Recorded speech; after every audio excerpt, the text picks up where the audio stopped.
Good evening aspirants. मेरा नाम है प्रिंस। स्वागत है आप सबका बैंकिंग एस्पायरेंट चैनल पे। और आज जो टॉपिक है, मैं आप लोगों को जीए के बारे में बताऊंगा। जो जनरल अवेयरनेस आपका सेक्शन है उसके बारे में बताऊंगा। जो बैंकिंग अवेयरनेस सेक्शन है उसके बारे में बताऊंगा कि क्यों ये सेक्शन इतनी महत्वपूर्ण है आपके सिलेक्शन में, आपका नाम मेरिट में आने में। अगर आप प्री निकालते हैं, मेंस निकालते हैं, इंटरव्यू तक जाते हैं, तो कैसे इसका वाइटल रोल होता है, जो प्ले करता है अपने एक रोल महत्वपूर्ण होता है कि आपका सिलेक्शन, आपका एक सीट सुनिश्चित हो जाता है उन मेरिट लिस्ट में। तो चलिए बात करते हैं। देखिए, banking awareness, current affair, strategy के ये 3 पार्ट्स होते हैं आपके जनरल अवेयरनेस सेक्शन के। ठीक है। अब बैंकिंग अवेयरनेस की बात करते हैं तो इसमें देखिए, आपकी जो भी बैंकिंग रिलेटेड टर्म्स होते हैं, इकोनॉमिकल टर्म्स होते हैं, उसके बारे में हम लोगों को एजुकेट किया जाता है। करंट अफेयर जो भी आसपास हमारे जो ट्रेंड में है, न्यूज में है, फाइनेंशियल न्यूज में है, कोई भी ऐसा रेगुलेटरी बॉडी है वो न्यूज में है, तो करंट अफेयर्स में हमारे आ जाते हैं। XYZ और भी करंट अफेयर्स ही होते हैं, लेकिन ज्यादातर क्वेश्चन हमारे एफए से ही आते हैं, करंट अफेयर्स के।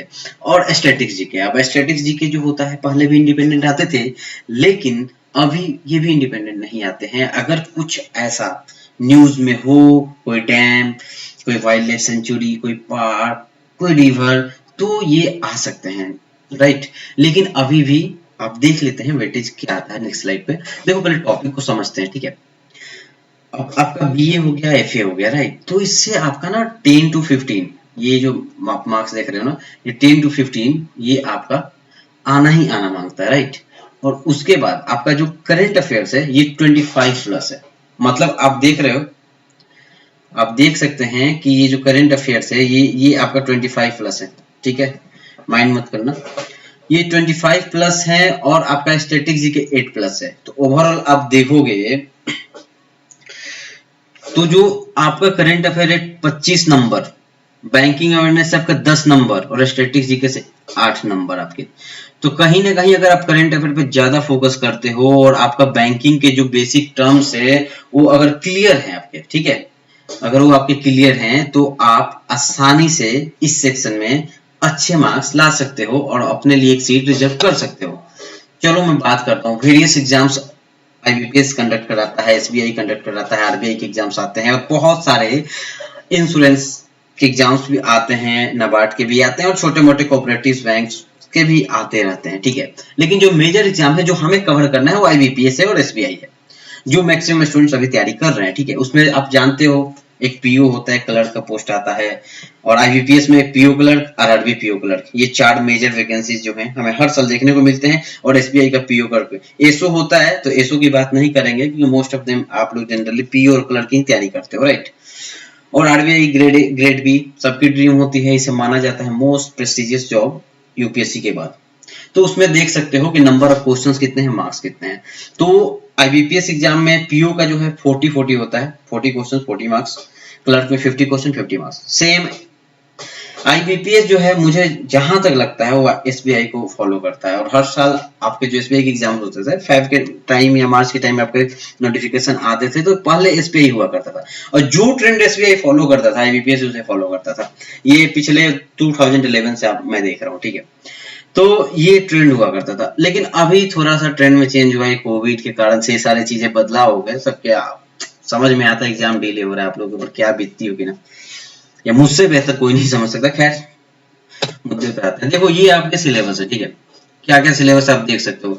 देखो, ये बहुत सारे सिलेबस है, सबको तो रीड आउट नहीं कर सकता मैं, क्योंकि वीडियोज हमें छोटे से बनाने हैं ताकि सब आसानी से आप लोग समझ जाओ। बाकी से पीडीएफ में प्रोवाइड कराऊंगा। देखो, बैंकिंग की हिस्ट्री, बैंक कैसे शुरुआत हुई, ओरिजिन क्या था, इंडिया का पहला ओल्डेस्ट बैंक कौन सा था, एसबीआई कैसे बना, उसकी क्या हिस्ट्री है, कितने बैंक मर्ज होकर एसबीआई बना था, ठीक है, वो जानेंगे। इंपेरियल बैंक से एसबीआई कैसे बना, 1 जुलाई को कैसे बना, आरबीआई का गठन कैसे हुआ, ये सब समझेंगे, ठीक है।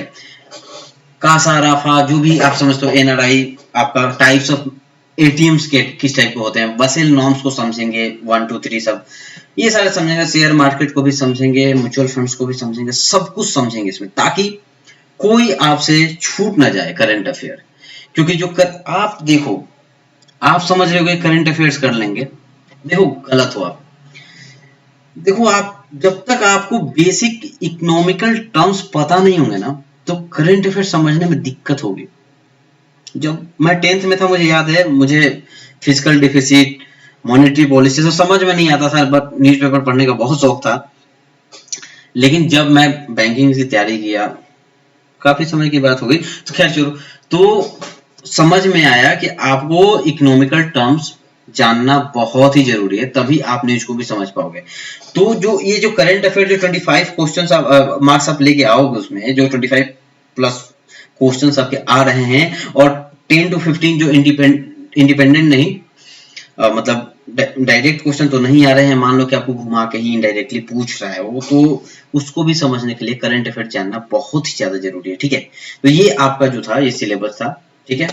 अब मैं बात करता हूँ, देखो इसका पीडीएफ मैं आपको टेलीग्राम ग्रुप में दे देता हूँ, और अगर आप लोगों को कोई भी डाउट हो या कुछ आप जानना चाहते हो, पूछना चाहते हो, तो आप बेझिझक मुझसे पूछ सकते हो।